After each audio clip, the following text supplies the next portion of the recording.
अगर आप अपने जीवन को स्वर्ग बनाना चाहते हैं तो कृपया करके यह वीडियो देखें और पूरा सुने। आज जैसे मैं सुबह पेपर पढ़ रहा था तो उसमें जैन मुनि श्री तरुण सागर जी के प्रवचन का एक अंश लिखा हुआ था, और जब मैंने पढ़ा तो वो प्रवचन मेरे मन को छू गए। तो मैंने कहा क्यों नहीं मैं अपने ऑडियंस के लिए यह मैं प्रवचन जो लिखे हैं सुनाऊं, क्योंकि मेरा बड़ा मन करता है कि जो भी मुझे अच्छी चीज़ मिले मैं आप लोगों के साथ शेयर करूं, ताकि आप भी उन प्रवचन का और अच्छी बातों का फ़ायदा उठाएं।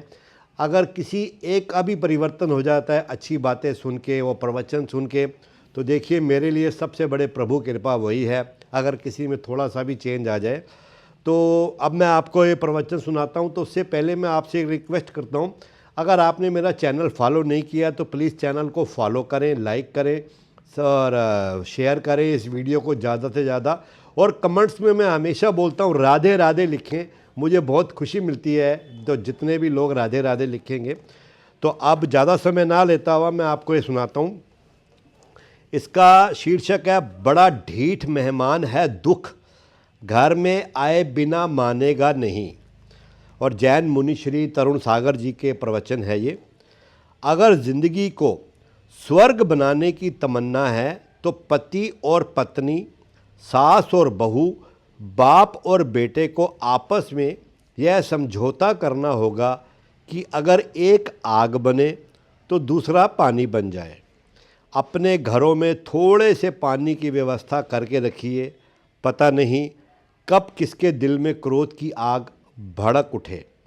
क्रोध आग है, अपने घरों में सहनशीलता और शांति का जल तैयार रखिए। देखिए कितनी प्यारी बातें हैं।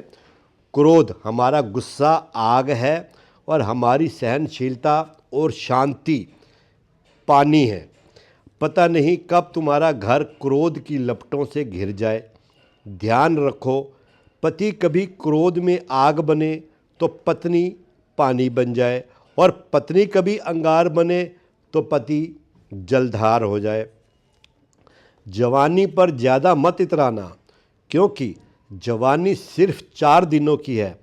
अतः कानों में बहरापन आवे इससे पहले ही जो सुनने जैसा है उसे सुन लो। देखिए कितनी अच्छी बात हमारे आचार्य जी ने लिखी है कि आपके कान को सुनाई कम पड़े उससे पहले ही जो भी आप अच्छी बातें हैं वो आप सुन लीजिए, ताकि कल को बहरापन आ जाए तो उन अच्छी बातों को सुनने से आप वंचित ना रह जाएं।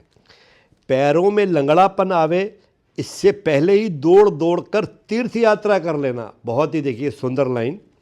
आँखों में अंधापन आवे इससे पहले ही अपने स्वरूप को निहार लेना। वाणी में गूंगापन आवे इससे पहले ही कुछ मीठे बोल बोल लेना। हाथों में लूलापन आवे इससे पहले ही दान पुण्य कर डालना। दिमाग में पागलपन आवे इससे पहले ही प्रभु के हो जाना। बहुत ही सुंदर। दुख बड़ा ढीठ मेहमान है, दुख बड़ा ढीठ मेहमान है।